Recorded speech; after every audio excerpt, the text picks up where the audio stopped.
John! What? Red 7! I don't know what Red 7 means. Hot route!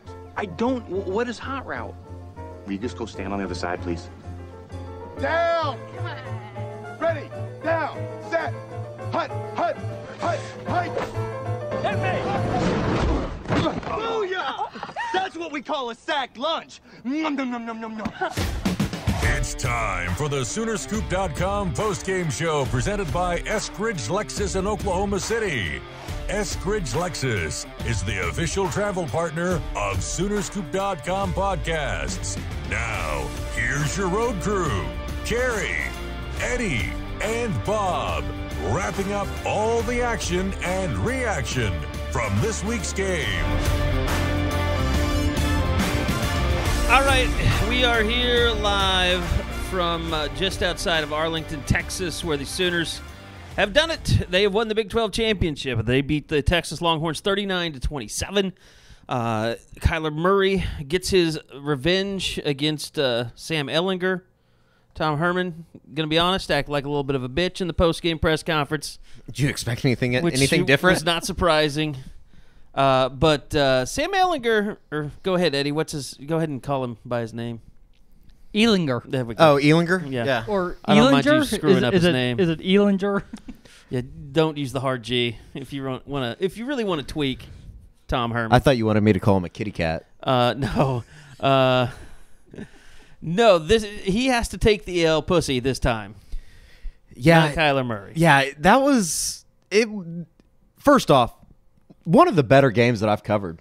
I mean, I thought it was really good game. I really thought it, a back and a forth game, championship quality game. And OU hasn't had that because like TCU last year was kind of a blowout. Even going back to the Nebraska game, that ended up being a blowout after a bad start with Kenny Stills and those guys in Jerry World. So you know what that it was is, just Eddie? it was a fun game. You know what it is, Eddie? It's a game that you watch two teams play, and when one team wins, you say, Jesus Christ, that team is good. Yeah. They should move on and play again. Yeah. And when the other team, the one that loses, you don't sit there and say, wow, what a nice team. They should play again, too. They should stay number 4. Oh, that's interesting how that works. It's a championship. You mean schools shouldn't be rewarded for losing? For trying hard. For not winning conference championships, yes. I'm all for giving out participation trophies if that's what we have to do to get Georgia into the playoff. I mean, I guess we could just go there right now. I'll say Sure, yeah. By the way, we're recording the podcast. The Georgia-Alabama game is final. Yeah, by the way, yeah, and Alabama won. The games, the Big Ten and the ACC are just getting underway. As Jalen Hurts had Tua's Heisman moment in the fourth quarter. So Tua's still without a Heisman moment if that thing means anything to you. But yeah, hey, Tua still has not had to play in a fourth quarter this year. Yeah, that's true. Yeah, that's very true. That's very true. It's going to be an interesting Sunday. I think that there's reason for a lot of people to be nervous. I don't know if you should be nervous. I think Oklahoma's in for sure. What's so funny is we're not nervous. And then after this game happens, you're seeing the national narrative. Well, it's national people that cover the FCC. I mean, it's like Maria Taylor went to Georgia. Yeah. David Pollock went to Georgia. What else are they going to say? Bought and paid for. It's just, and they want ratings tomorrow. They want intrigue. That's true. Is this crazy to say? I think there's a better chance that OU goes to 3 than gets left out of the playoffs. Ooh, they jumped Notre Dame. Yeah. Because they're not a conference champion? Well, that, and I mean, this 13th data point that we made so much a big deal about, it must not mean anything if OU doesn't get any type of credit for beating a pretty good Texas team. I mean, I kept saying that Texas wasn't a very good team. They're decent, I guess. I don't know if I'm ready to say that they're a championship team. You could. I don't know. It's really hard to think that there's going to be a fourth team or a fifth team that tries to finagle that spot out of Notre Dame. I mean, Ohio State would have to, and they're on track to win pretty convincingly early in this game. Northwestern's so slow. They're driving. They scored on their first possession. They're driving and say, we don't know what's it. But let's say that Northwestern blows out, or that Ohio State blows out Northwestern tonight. After beating Michigan a week ago, beating them worse than Notre Dame did, maybe that gives them an argument against Notre Dame. Now, I think OU's going to be in no matter what. You think they'll be 4? Well, Is there an argument that can be made, though, for them to be 3? I think there is. They beat every team on their schedule just like Notre Dame. And they played this weekend. They played in a championship game. if the 13th data point means anything, and as a committee, you basically forced is not the right word, but after the TCU Baylor thing, the Big 12 felt forced into recreating a championship game, even though they play a round-robin schedule, because it was the 13th data point was used against them. Yeah. So but the problem is Notre Dame went undefeated. Yeah, no, and I completely understand that. And that 13th data point was there because TCU and Baylor both lost to a team. It's supposed to be used in a tiebreaker situation. Yes, right. And that makes sense. I think that definitely makes sense.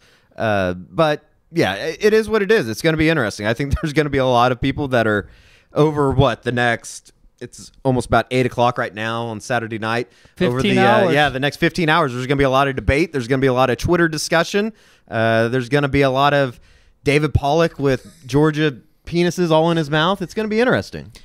By the way, Northwestern does what Northwestern... They're doing what they do, which is they somehow stopped Ohio State. No one understands why. It was a personal foul on that big pass play. They are able to get that elicit that from teams or something, because now they have the ball back, and they'll probably go tie the game. They're just so smart. They're so smart, Kerry. That's what it is. Good school. I almost want to hate them just for having Mike Greenberg as a... Shit, if you're going to say that, you got to say it about just about like half the media. It's either Northwestern or Syracuse. Yeah. Yep. A couple USC fans, and I don't know though. It was a great day in Dallas today, or Arlington. Look at this shit. It's 7-7 now. That's Big Ten speed right there. Slow. He's not gonna. Big Ten speed. Make it. Big Ten speed. So it's 7-7, just as I predicted. How bad is Michigan? Michigan's shitty. Yeah, they're not very good. Yeah, that number one defense was garbage. It was garbage. What is the second best conference? Is it the Big 12? You want me to go full homer? Is it the Big 12? Go full homer. I mean, do it. Okay, we can go down the list though. I mean, you have a conference champion for an 11-1 or 12-1 team now that has to scratch and claw to get in the playoff when they're the second best conference, if not maybe challenging for the first. No, I think they're the second. I don't think you can say that. I don't think you can say they're better than Alabama, Georgia, LSU, Florida. That's a better 4 than the Big 12 has. Because the Big 12 stops at Oklahoma, Texas, and West Virginia. Iowa and State, then Iowa maybe. State is Fringe. iffy. Yeah. Fringe. Well, wait, did they beat Drake today? Because I know at one point 27-24. Yeah, Wait, I was going to are say you they were getting serious? beat in the third quarter. I hadn't even heard that. They had to bring in Kyle Kempt at quarterback. Shut up. No, they What did. happened to Purdy? He wasn't playing well. Well, He got Iowa yanked. State's in a bad situation, though, because they kind of got their hearts ripped out of them in Austin.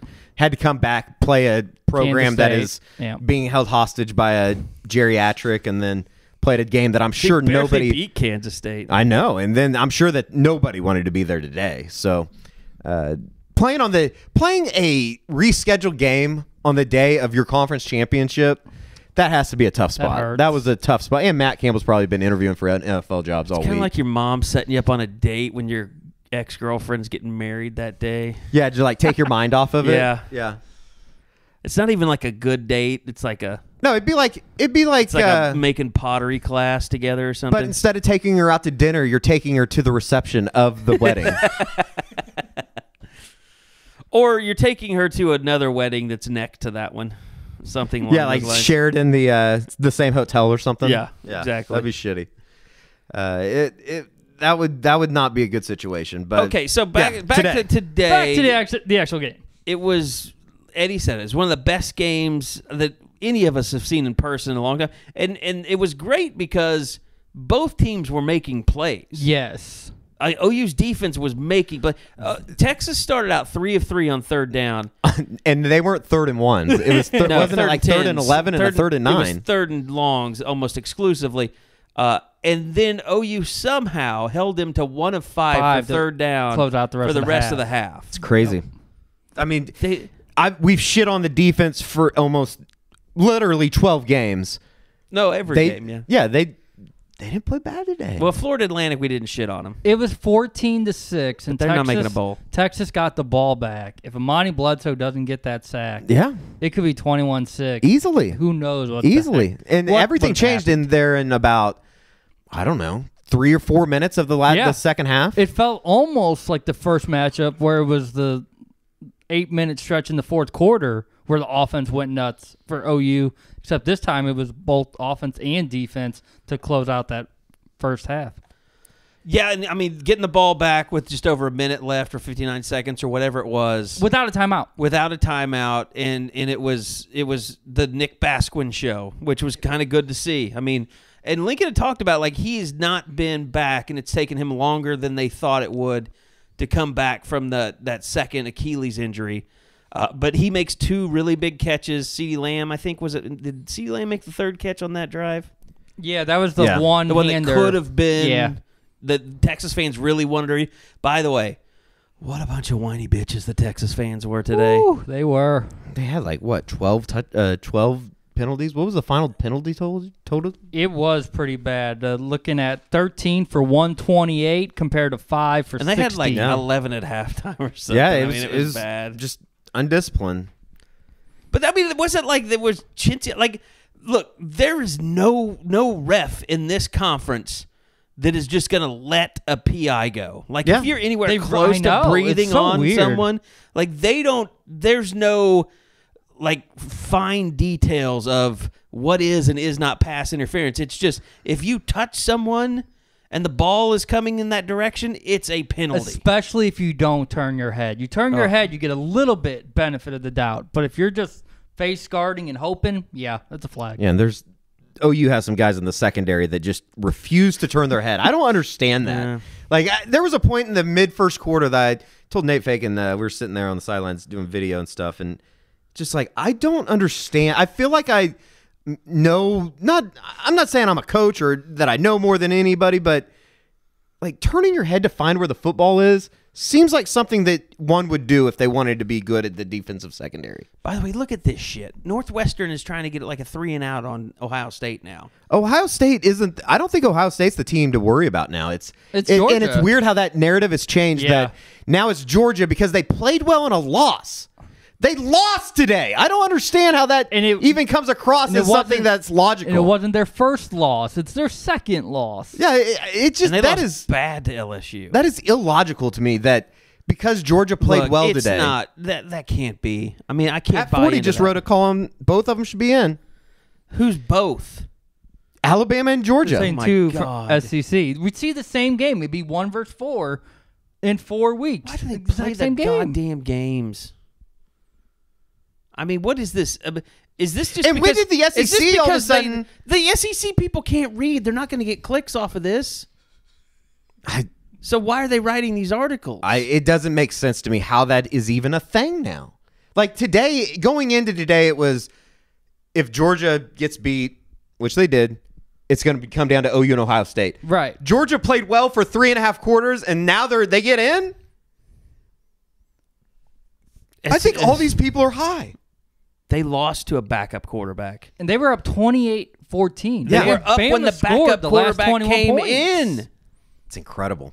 It's incredible the media narrative that can spin in the matter of 6 hours. Look, the committee is not buying this shit. I'm sorry. You can write all the articles you want.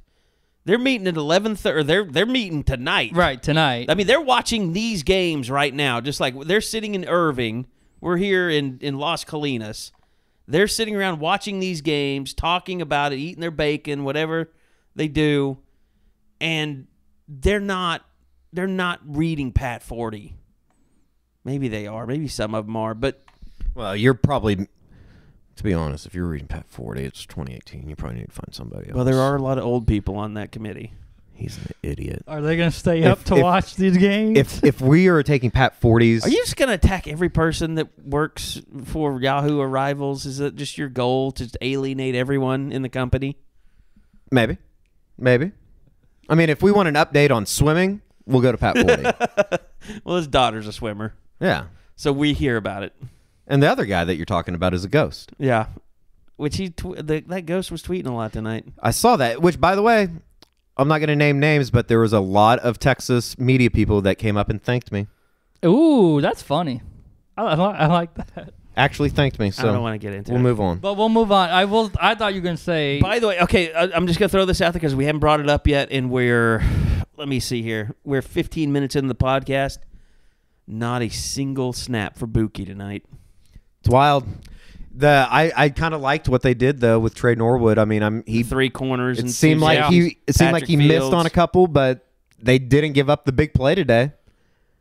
I think it was a reaction probably to what West Virginia did last week. Yeah, and they were scared. Where they knew that they would, if they were going to take Humphreys or Collins Johnson and put them as inside receivers, they wanted to have an answer for that because once Texas saw, I think, David Sills run those inside routes and Jennings and whoever else, I mean, that was a big concern. They did a good job.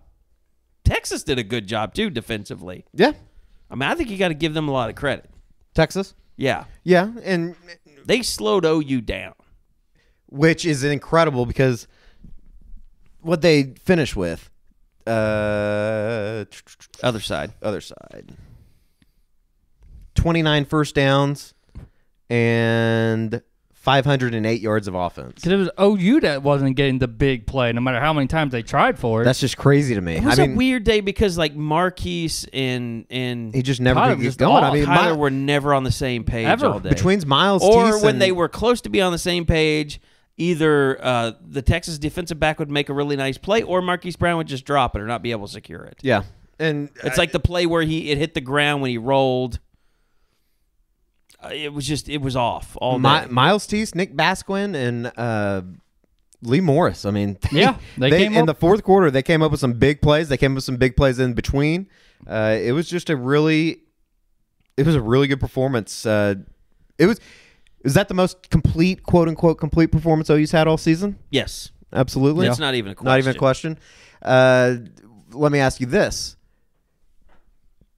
what are the chances here on December 1st that 1 week from tonight, Kyler Murray has the Heisman Trophy in his hands?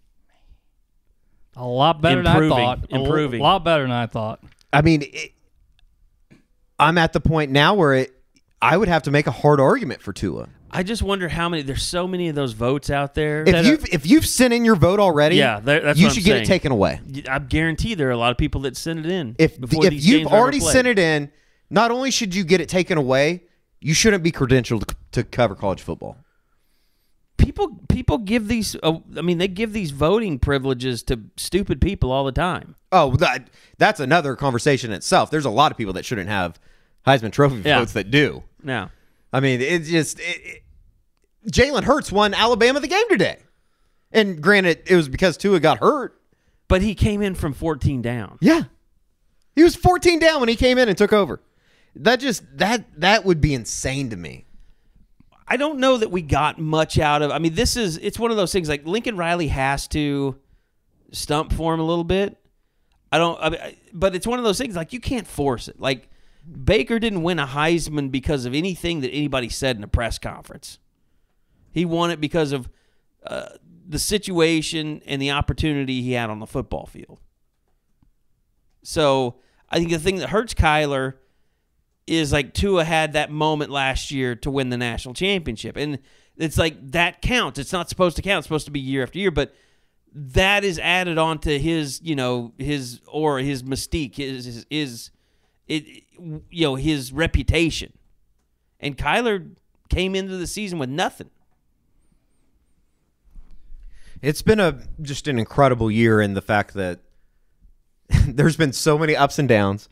They fired a defensive coordinator. They had to replace Baker, and we're sitting here tonight, and they're 12-1, and likely going to a college football playoff again for the third time in 4 years. That's just insane to me to think that after even after the meltdown that we had with the firing of Mike Stoops when we got back from Dallas the first time around, it just the double podcast night.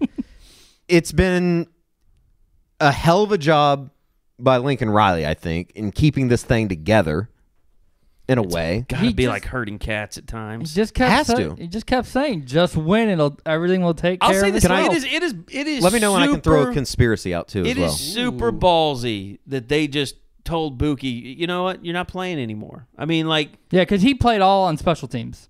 Did he? Yeah, because he's in the participation Yeah, he was report. out there, yeah. It wasn't like he's hurt. Somebody had to have like a talk with him because like he's out there. Maybe somebody needed to hold the sledgehammer on the sidelines. He's out there kneeling like right near the team captains when they're doing the coin toss. I don't know if you noticed that. Like he's always doing something. Like it's just like I could see him, just turning bad, like being a cancer or something like that. I don't. That doesn't strike me as a cancer as much as I think he's probably a little immature. Yeah, he's been not handed, but he's always been He's never been coached hard. Yeah, he's always been Bookie. I mean, everybody knows him. Everybody loves him. Everybody wants to be around him. It just seems like he needs a little bit of a humbling experience, and maybe that's what he's going through right now.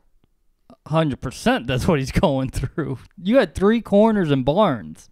And then you put Patrick Fields in whenever you went to nickel. No Turner Yell, no Bookie at all. And then sometimes the shit just happens where it's like that Colin Johnson catch. Well, that was incredible. That was unbelievable. Colin Johnson is going to make so much money in the NFL. Yeah. And see, I thought he was clearly their best receiver coming out of last year, and then little Jordan Humphrey just took roasted it to another everybody. level. And he was great, but he didn't get a single vote for All Big 12 either. No, I think Colin Johnson's a great wide receiver. You're crazy if you don't think he is.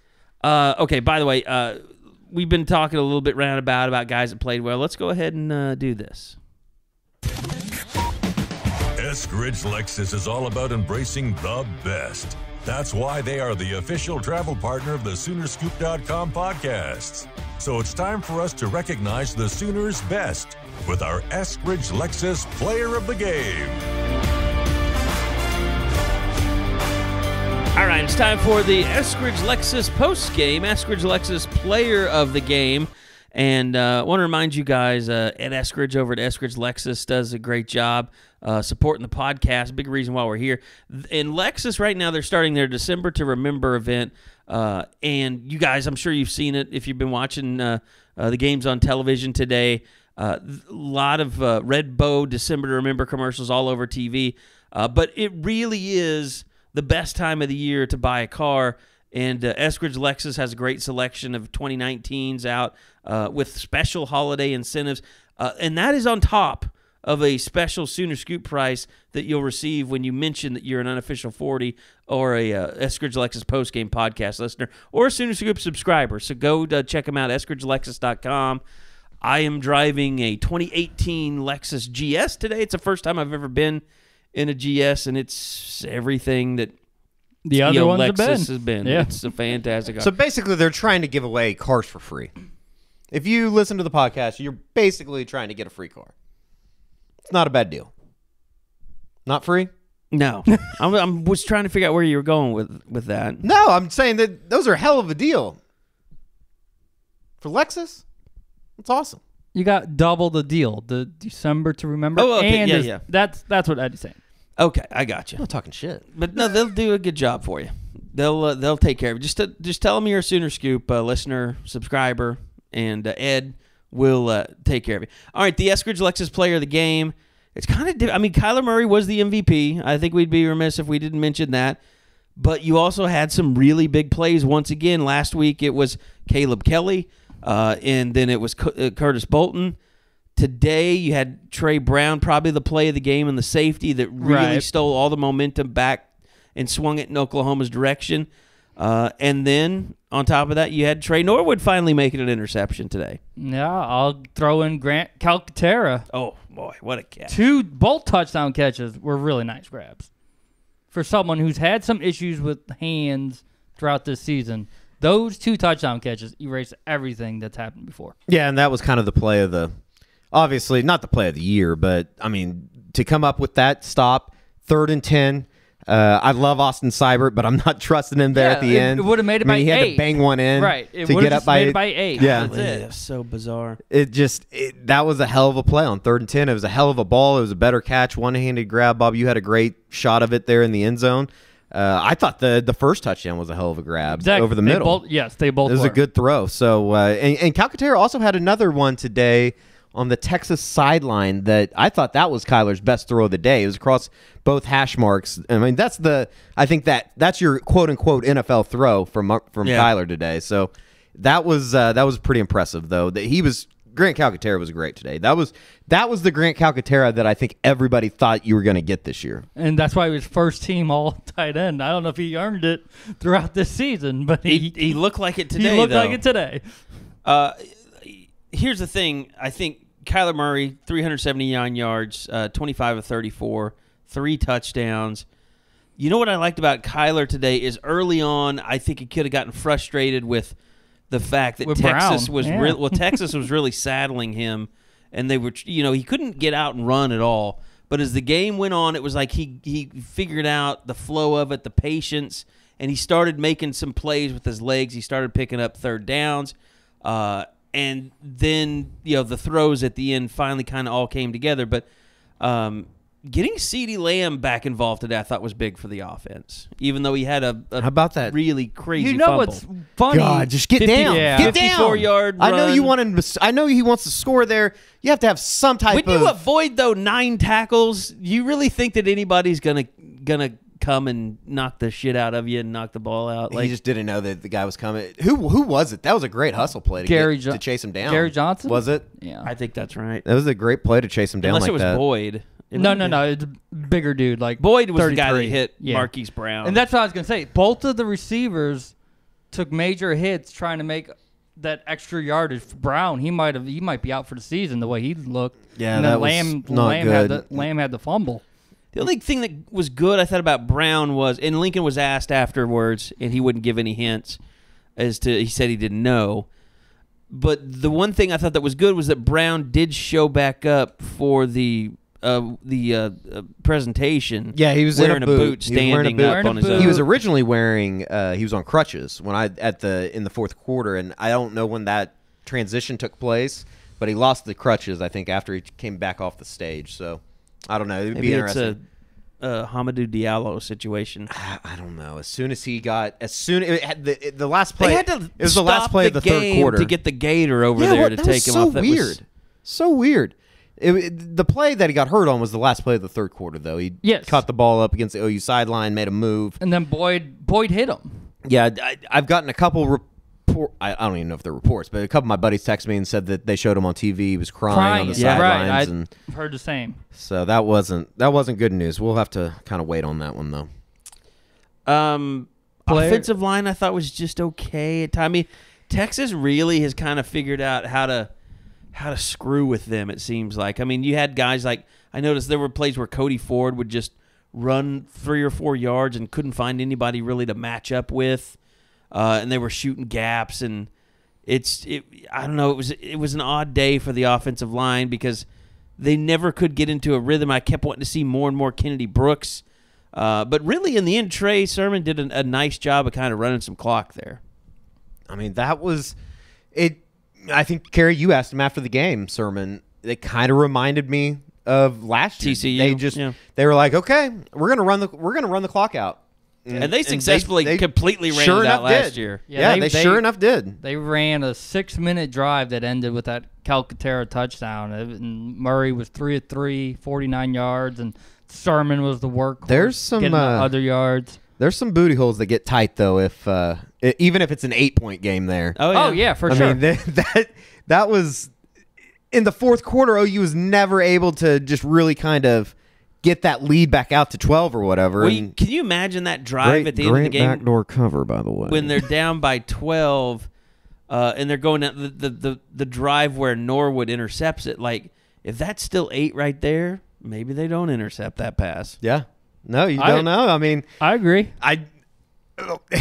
Nate and I were joking. it seemed like one of those games that Texas was going to go down and score and then go for 2 and not get it or something. That's just the way that this OU defense has been so sporadic and kind of doesn't make sense about anything. By the way, another player to watch for me, Miles Teese today, and maybe that's more. How about that? We're getting into our stock report. Yeah, but he was the one that made plays like early because they were struggling. That was Basquin. Okay, yeah, we talked about that. Yeah, but they were struggling. They were and really he was struggling. They needed to get some first downs, and Kyler really leaned on him. It felt like Kyler kept looking at Brown, and it was like it's not happening. Look to someone else, and then they get Tees, and they get Lamb involved. Boom, everything started to roll. Okay, so there's some of our players of the game. Let's talk a little bit about what happened towards the end, which was more along the lines of this. The game is over. The stats are in. Now it's time to grab a Coop Ale Works beer and raise a glass to our play of the game.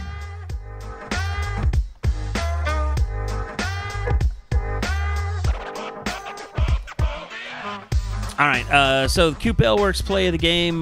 Coop Ale Works has been a great sponsor all throughout this season. Can't thank them enough. As you guys know, we love our Coop Ale Works, whether it's the Horny Toad Blonde, the F5 IPA, the Native Amber, and now the Grand Sport Porter, which is a great new seasonal offering that they got. It's great for this time of year, especially when it gets colder. Holidays, it's really a really cool holiday beer to have around the house. So go check out the Grand Sport Porter, and remember, Coop Ale Works been around for 9 years here in Oklahoma City. Seven regular beers and then 4 seasonals. So definitely want to check them. Appreciate their sponsorship as always. Okay, guys. So play of the game, it comes down to 2. It does. That's it. I'm basically on 1 play, I think, but safety. Yeah. Yeah, but you could make the But the argument Calcaterra catch, I mean, being third, I mean, absolutely. If they have to kick a field goal there. I'm with you. I'm 100% with you. It's Trey Brown. It's Trey. But I'm going Calcaterra because you're too cocky about it, and you're pissing me off. I wrote the story that said it. Now think about it, though. If they don't get that, what was it, a 3-point game? Yes. Who knows now, if Stafford even makes that field goal the way he was kicking? Yeah. I don't know. You're still a 5-point game. That was the defensive player of the year, though, right? Yes, exactly. I mean, I agree with that. And it's funny I say that because that's after last week when I was sitting in Morgantown saying the Caleb Kelly fumble return was the player of the year for OU defensively. So, that was so unexpected. Like, I was almost kind of spooked by it. I was in no way was I expecting OU to get a safety in that situation, and neither was coming. Like, it was just like, is this really happening? And then he hits him, and you're like, holy crap, I was a safety. Yeah, and so did he sneak up on him on the line? Yeah, he was on the line, and it was he didn't tip it off really at all. Yeah, he disguised it well. And then as soon as the ball was snapped, he just kind of took that little inside path. And then the safety took. He explained it a lot after the game. It was either he or the safety, and he called that he was going to go ahead and be the blitzer, and so the safety dropped back with his man, and Ellinger, he obviously got locked in on the other side of the field and just wasn't even looking to his right. Yep. Because he even said in the postgame, I never even saw him. I was waiting for the flag. I thought they were going to say, like, contact to the head, because I know Sam got up immediately, started asking for it. I had no clue if they were going to throw it. But, I mean, that throw to Calcaterra, I mean, that was a beautiful throw. It was a beautiful catch. Flat-footed, too. And he really did it just with one arm. I mean, he freed his other arm pretty quick.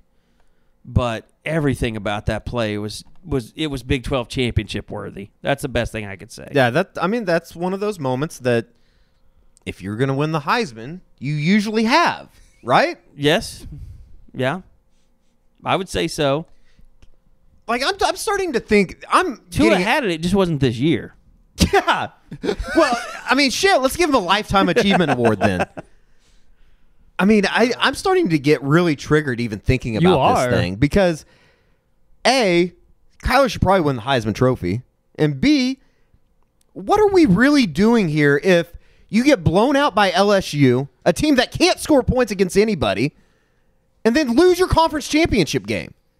To a backup quarterback. What are we really trying to figure out here if Georgia gets rewarded for that shit? I think we're trying to figure out if the SEC needs to be their own division. Maybe they should. College football. Maybe they should. It's like 6A, whatever they're doing now.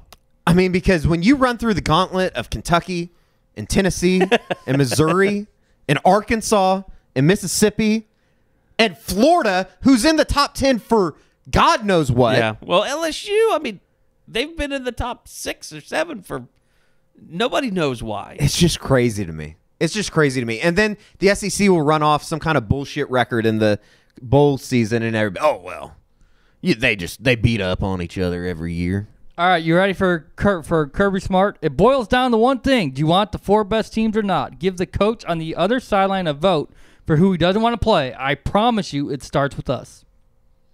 You're high, Kirby. You're high. You just had a chance. Not only did you have a chance, but you f***ed it up when you went 4th and 11 from the 50. That's your fault. You fake punt at the 50. That's your fault. That's his fault that Georgia's in that situation. Yeah. I'm sorry for the outburst. Well, it could get worse tomorrow. We might have to have an emergency podcast if OU gets That's definitely left out. A very strong possibility. And we'll do it from Campus Corner where I will be turning over cars personally. We'll just go out with power to the people. Yeah, I'll absolutely. go rent a van. We'll put some speakers on it and just keep driving around campus. Yeah, absolutely. Doing the podcast live. Burn some stuff down. That narrative is just changing minute by minute. We could go like I would maybe invest some money to where we could go to like FedEx office and print off a bunch of Paul Feinbaum giant heads. We could do that. We could burn those. Figure out. We could have a. Wait a minute. Where's this going? I mean, A&M fans aren't doing anything. Okay. They can help us build a bonfire. They do the bonfire again. Yeah, we could get them. They brought it back. Oh, they did? Yes. Yeah. No shit. They've been doing it for years now. They did. Oh, well, then it's a free game. Yep. They haven't killed anybody since, though. Oh. That we know. Brian of. Kelly has been put in charge of it. Yeah, get up on that scissor lift. We need to top this thing off. Anyway. Brian, it's like the wind's blowing 60 miles an hour. All right, so the Sooners, it's kind of hard to pick on anybody in particular because they just won a Big 12 championship. But one of the things that we love to do around here is the Kyle McCord from AMC Mortgage Stock Report.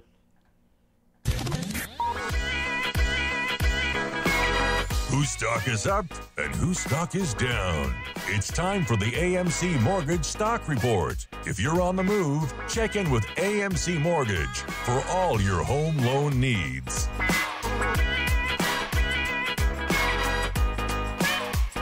All right.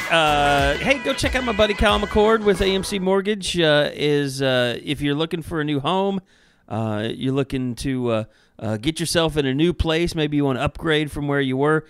He's been doing loans for a lot of my on-air colleagues over the years, and he and his team have been originating loans in Oklahoma together for over 16 years. It's Kyle McCord with AMC Mortgage, NMLS number 125615. NMLS number 1256166, Equal Housing Opportunity Lender. So give Kyle a call. I'm just trying to think. I mean, we've talked about a lot of things. There's no way, I don't know, that we could really make an argument that Kyler Murray's stock is up. But for a guy to go through an entire career and lose one game and to avenge his only loss tonight, that was and you know what? I would almost say that I think some of what we saw on the uneasiness that we saw on the offense, I think maybe that was a little bit of Kyler nerves tonight. Yeah, it was, for sure. Wearing the super white shoes and stuff. I mean, he's a different guy against Texas. Yeah, I mean, it's they have some kind of pull. And maybe it's if your dad grows up playing for A&M, it's probably one of those things where it's just going to mean more. Oh, come on. It's just, but it clearly it gets in his head a little bit. It does, for sure.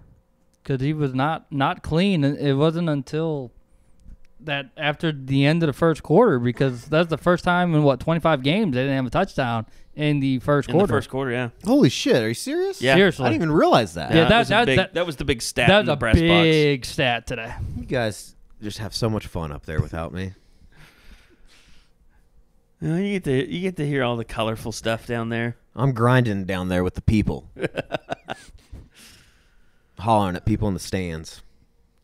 So anyway, I just kind of wanted to recognize that. I mean, that's really impressive. I mean, OU went on their revenge tour and it ended badly before it was all said and done with Baker. But yeah, Kyler got to have his own revenge tour today. It was pretty impressive. He was really good. I mean, I've gotten to the point that I would love to know what OU's record is without Kyler Murray. Yeah, we talked a lot about that we've last talked week. about that before, but yeah. I think today's another game that without Kyler Murray, without him making some plays with his feet to kind of get things kick-started there in the second half particularly, I don't think they win that game with anybody else. It was really weird. We'll see what happens with Khalil Tate next year. Once Brown went out, they had a lineup of Braden Willis, Lee Morris, CeeDee Lamb. Yeah. It was a weird group being on that field, and then they brought Calcaterra back out there. Like, oh yeah, this is the explosive offense that we've been talking about. By the way, stock up also for me today on CeeDee Lamb. Oh, for sure. You know what's funny? What you've mentioned? He just didn't play well in the cold. OU, Kansas, West Virginia. He wasn't playing well in cold weather. Call him a pussy bop. I think a little bit. I think his hand. A little bit. That's what I'm hearing. That's what I'm hearing. That's what you're hearing. Fine. No, I mean indoors, and he was lights out again today. He was fantastic. That grab on the sideline, that was another one of those just like the punt return that got taken away. Yeah. Great punt return. Yeah, that was a great punt return. But yeah, I mean the run that he had, it was 54 yards officially before he lost the football. I think if he would have used, was it Meyer that was out there? Yes. If he would have gone to the sideline instead of going back into the middle of the field, he probably scores. I think that was a misread on his part, and he'd probably be the first one to tell you that was a misread. Yeah. But I mean, he was exceptional today. When they needed him the most, they came up with big plays today, and there's something to be said for that. You can say what you want about the entire body of work for OU, but when they need to make plays, they've made them here, especially the last month. I'll go stock up Amani Bledsoe. Oh yeah, he had a nice day. Not to go along with the sack, just he seems Pitt. A lot more engaged during the last 3-4 games. Just more energy, more production. It's almost like he saw Neville coming along, and he's like, okay, I'm finally going to come along too. And I thought everybody pretty much, I say the defensive line as a whole. I mean, when we're talking about that, Texas, 32 carries, 88 yards, less than 3 yards per carry today. By the way, stock up Deshaun White. How about that? When Kenneth Murray had to leave the game because he looked like he was having a little bit of a knee issue, defense didn't miss a beat. Didn't miss a beat at all. I may or may not have said that they're better off at one point in the second quarter. I think I might have kind of thought that at least. Maybe not. By the way, Pitt has drawn within 4 of Clemson. Rain in there, I guess. 14-10. They had a big long run. It's awful in there in Charlotte. Eddie would not want to be out doing camera on that game. No, a Big 12. I mean, I'll say this. I think the venue's awful. I'm not a fan of Jerry World. I don't think it's great either. I think and you know what? I think also it just takes away from the college atmosphere. But we're and I didn't think when I came in 2009 and OU played and they lost to BYU, I didn't think it was all that great. I remember my parents came because it was the first college game. And they lost, and so I was thinking, okay, maybe you just thought it sucked because it was a terrible night for OU, and Sam Bradford got hurt and basically ruined the season. I think Brody Croyle got hurt in that game. Maybe I can't remember. Or maybe that was the game he had to be moved to center. I think maybe Brody Croyle. Yeah, I think he had to be moved to center in that game. Who are you talking about? Who are Brody you talking Croyle about? played for Alabama, Brody didn't he? Brody Eldridge is who I'm thinking of. Didn't Brody Croyle play for Alabama? Yes, he was he a did. quarterback? Yes, he's the quarterback. Yeah. I was like, all right. OU finished second to Brody Croyle, actually. Brody Croyle was their quarterback when OU played him the first time around. Is he a Southlake kid? No, he's an Alabama kid. Is he? Yeah. Okay. Yeah, Brody Eldridge, great guy. But yeah, I mean, but that game was just weird. But I'll say this: it's weird because we've been in that building so many times when it's empty. Yeah. And like when you're in there and it's got the screen down and everything. And It was it's a fun atmosphere today, for sure. I mean, that was live today at least. Yeah. That's the most live I've ever seen. No, it, for with sure, The Texas for sure. fans and 83,000. It was an all-time record for a conference championship game. Oh, Although the I Big think 12 they probably called the after-school program to get about 50 kids in there because they barely beat the all-time record. Did they? What was the all-time record? It was like they had 83-114, I think it was, Yeah, and the all-time was like 83-094 or Yeah. something. They definitely fudged those numbers. 1992 SEC championship. Damn, that's crazy. Yeah. Just means more. They should get the 92 team back together, and they could make the playoff as well, because I'm sure that they had a couple good losses. They're in the SEC. Yeah. Okay, stock up. We have to give some stock up to Grant Calcaterra. Oh, Yeah, absolutely. Because we've given him Wow, stock man. down so many times this year. What a game. He was incredible. That touchdown grab was unbelievable. And the Eddie- post game trolling. I was gonna say, did just you get absolutely that? beautiful. That was absolutely beautiful. the emotion that you don't see that from him often. He No. was fired up. Now explain the trolling. He tweeted out a picture of first off he spiked the ball and got a penalty. That's why he kicked off from like the 10-yard line. And almost gave up a touchdown to little Jordan Humphrey. They did give up a touchdown and got called back. But then after the game he had a little He was doing the horns down. was he? Yeah, that's what I was wondering if No, I don't think I wish even he saw that. would I have was got in the that bad penalty corner. for horns down instead That'd of been spiking. sweet. Nobody got a horns down penalty today. Yeah, I meant to ask Lincoln about that. By the way, Maybe or maybe not. Credit to horns down, horns up for peace. Horns Up for Peace did its job. by the way, stock down. Alternate uniforms, OU Texas. Yeah, that's bad. I'm not a fan. Not a fan at all. And it worked out though for them because I literally think they were superstitious about wearing the white uniforms, and sure enough, they won. They've never lost in them. Well, I think I mean, obviously they had to know that was going to be a partisan Texas crowd, and I'll say this: the OU fans that showed up today, they were fantastic. Stock up, OU fans. Yeah, stock up OU fans. They were as They're loud as I've ever heard them when they didn't have the numbers advantage. They were outstanding. And I don't know what they've sounded like down on the field, Eddie, but in the press box, it was a noticeable. It was loud. It was loud. I thought both And sides even were loud. Caleb Kelly, after the game, he was like, we had just as many fans as they did. I didn't want to be like, no, you really didn't. Sir? Not much. Stop lying to us. That's a sin. Lying is a sin. Oh, boy. Thou shalt not bear false witness. So anyway, unfortunately, Marquise Brown will have to see exactly what happens there. But Nick Basquin, for me, stock up. Miles T, stock up. I mean, pretty much anybody. Charleston Rambo's, even though he had one catch, stock It up. was a huge catch. It was a big catch. You're Yeah. right. Maybe a little stock down for Carson Meyer today. Murray didn't. Carson Meyer's not going to get any faster. You can't overthrow. He overthrew. Carson He was so That's a open touchdown. inside the 10-yard That's a line. I don't know if it touchdown. would have been a touchdown, Bob. Oh, come on. I think he might have gotten caught from behind. I don't think he would have caught it, even if it would have hit him in the hands. I mean, that's a tough play for a fullback, Yeah, tight end, whatever you want to call it. white guy. Stock Tall white guy. down. Yeah, that's basically what I'm saying. I'll say Tough play for a white guy. Kenneth Murray for stock down.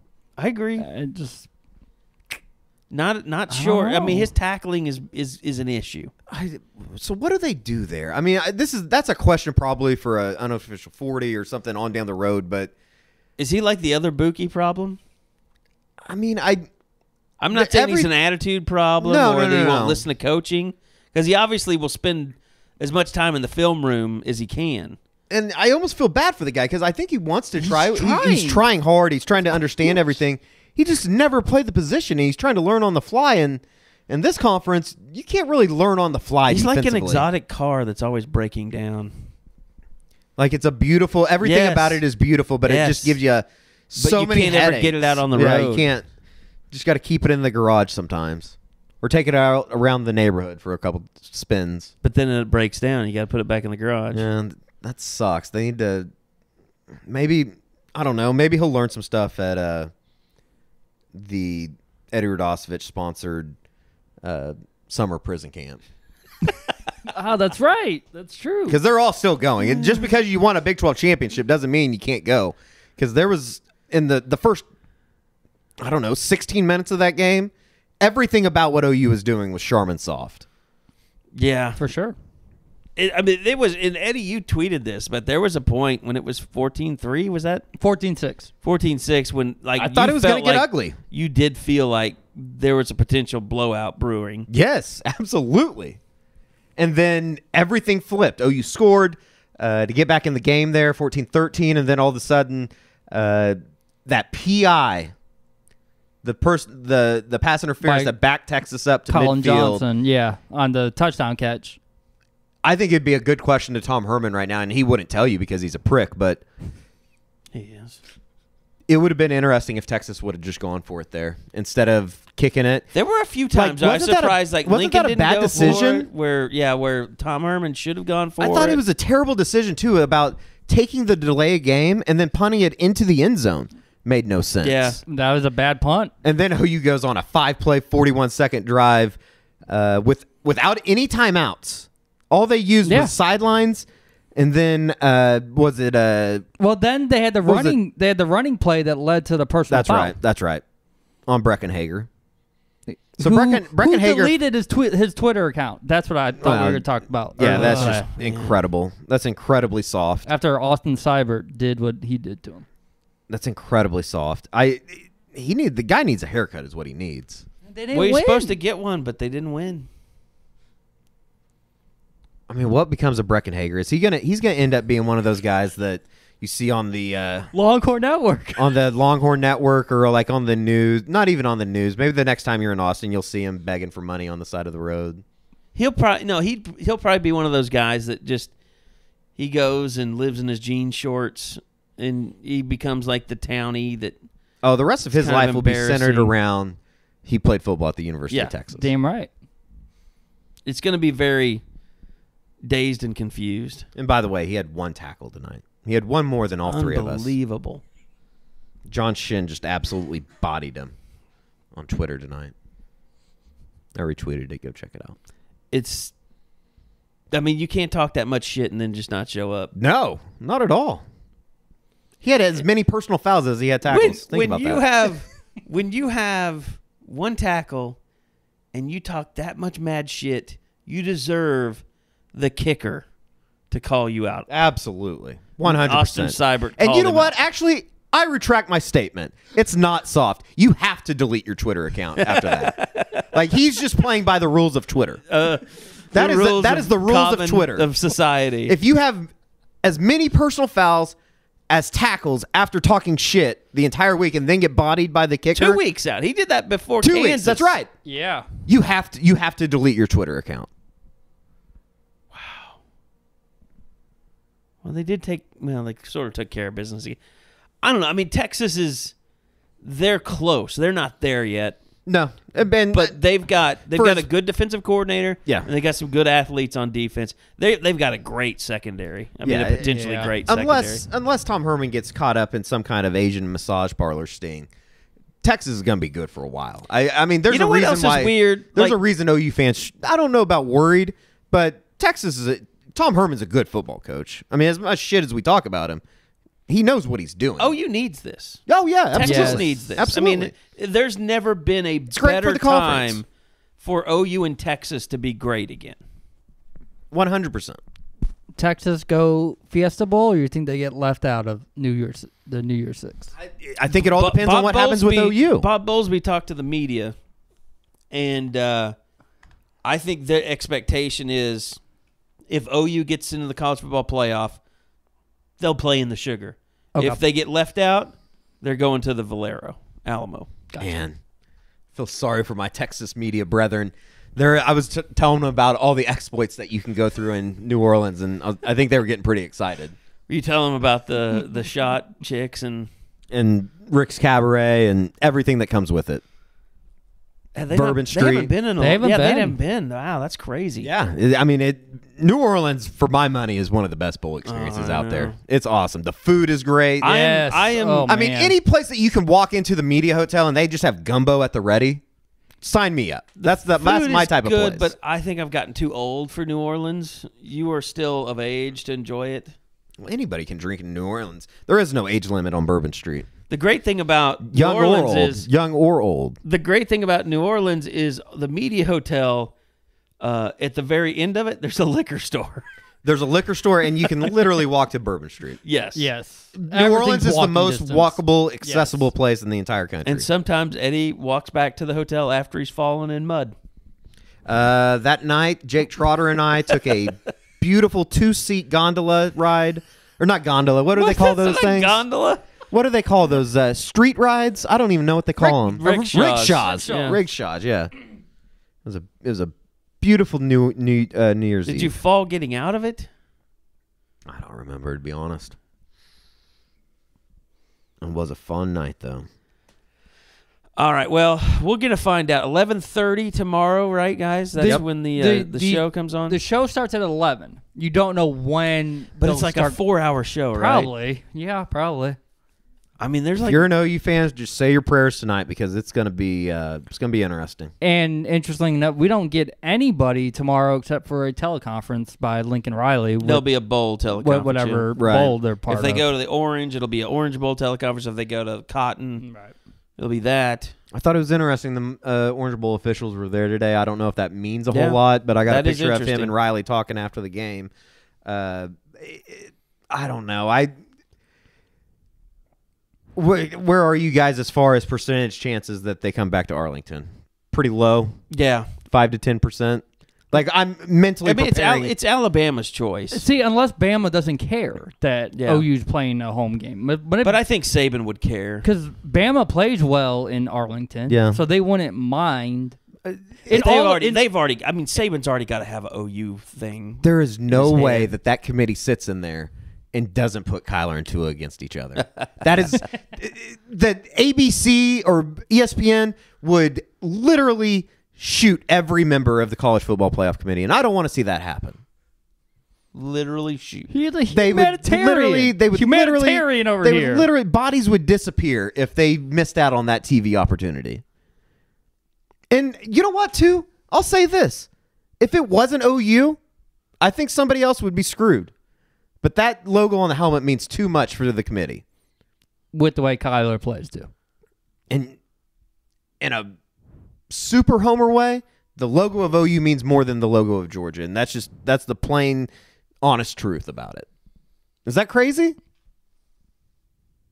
I mean, it doesn't make sense to me how they could sit there and say that losing your conference championship game, basically giving you a participation award, rewards you to get into the college football playoff. That doesn't make sense. It'd be like, why did you play today then? Yeah, they should give the other team the option of, we're going to pass on the SEC championship game. We don't want to ruin our chances. We are both in getting to the college football we playoff. Are good. Yeah. By the way, here is the official schedule for tomorrow. This is from the College Football Playoff Committee. So tomorrow at 11:30 Eastern or Central? Central, Okay. they will announce the playoff semifinal pairings. Okay. Then at 1 o'clock, they'll give you the top 25 rankings. So if OU doesn't make the playoff semifinals, you'll find out at 2 o'clock when they announce the New Year's Six bowl pairings. They might as well not. They might as well cancel that for the state of Oklahoma if And then OU doesn't get in. 2:45, Rob Mullins will have a news conference. Jesus. Razor thin margin. Is it a news conference or a teleconference? I think 11:30 is just enough time for me to drive back down here and throw my shoe at him if they don't make it. He has a punchable face. He doesn't say anything. At all. No. Well, fellas, I've really enjoyed it. It's been a great season. Yeah, it's been great. It's going to be a lot yet to come. Yeah, it could be another month of intrigue. I think a month of OU Alabama talk would just be phenomenal. Defensive I would love to get into stuff that. Looming all over everything. How about the defensive coordinator situation? I think everybody on the internet thinks that it's Pete Golding, but how crazy would that be if all of a sudden OU's having to face Pete Golding in a month? Yep. It'd be crazy. I think it could potentially make it to where it's not. It doesn't Pete happen. Golding. Yeah. That would be wild. And it'd be so effed up. That'd be so perfect for OU and the way this season has gone. Like every time you think you figured something out about this group, you get thrown another curveball. I'm going to tell you something, fellas. Keep an eye on this Ohio State team. I think there's a chance that OU's defensive coordinator could come from there, too. Urban Meyer? The Grinch. Oh. Alex Grinch. I was thinking Urban Meyer. Oh, I thought a ref almost just got killed in there. Anyway. That'd be interesting. That's a nice little scoopage. I'm just saying, just keep an eye on it. Just throw it out there. Just keep an eye. Throwing it out there. Just keep an eye on it. But I still think Golding is in play. For sure. It's going to be an interesting month. But I'm not ruling out Grinch yet. The regular season is over, obviously. Postseason has begun. It's going to be a fun month. And for us, it is early signing period now. We got 18 days, and, Riley and staff are going to hit it hard these next couple They weeks. are going to hit it hard. It'll be interesting to see what they do with the defensive coaches. But help, right? I mean, winning the Big 12. Oh, yeah. Oh, for sure. yeah, for sure. Yep, for sure. Even with the uncertainty around coaches, they can at least go out to some of these kids and say, look, we're getting better. Yeah.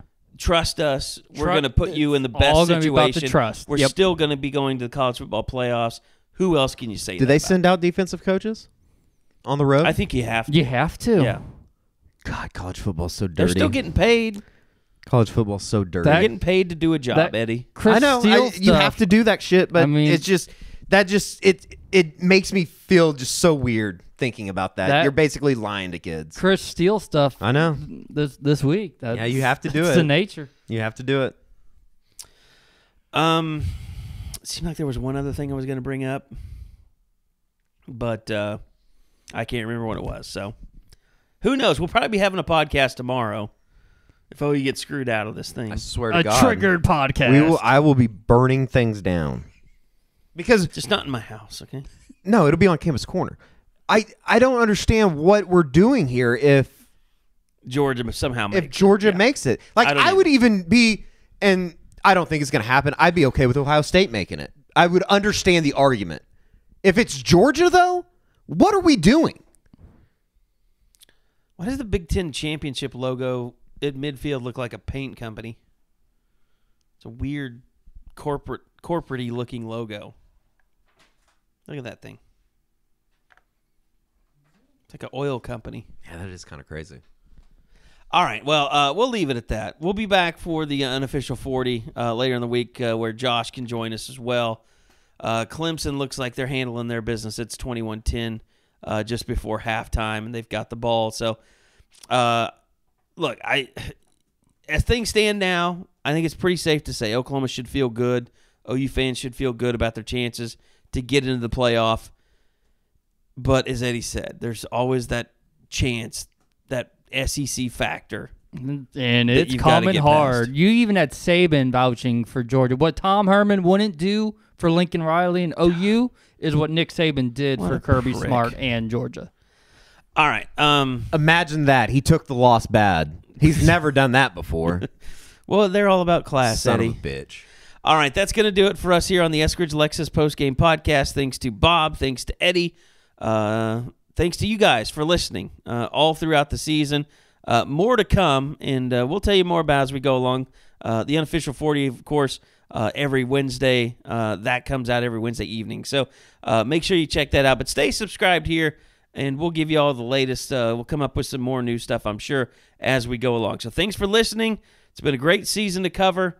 Thanks to the guys for making it such a great season. Also, don't forget, if you are a listener and you've thought about, hey, maybe I want to subscribe to Sooner Scoop, we still have our Cyber Monday deal going on right now, and there's never been a better deal for you because there's all this new Big 12 championship gear. If you want to get a hat and a shirt, all that stuff, we'll give you a $99 gift card to the fan shop where you can get all that official Big 12 gear just for signing up with an annual subscription to Soonerscoop.com. So go to our website. It's right there on the front page. Can't miss it.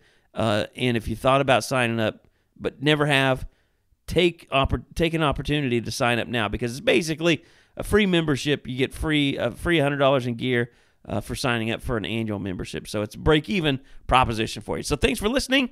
We'll see you guys next time right back here on the Eskridge Lexus Postgame Podcast.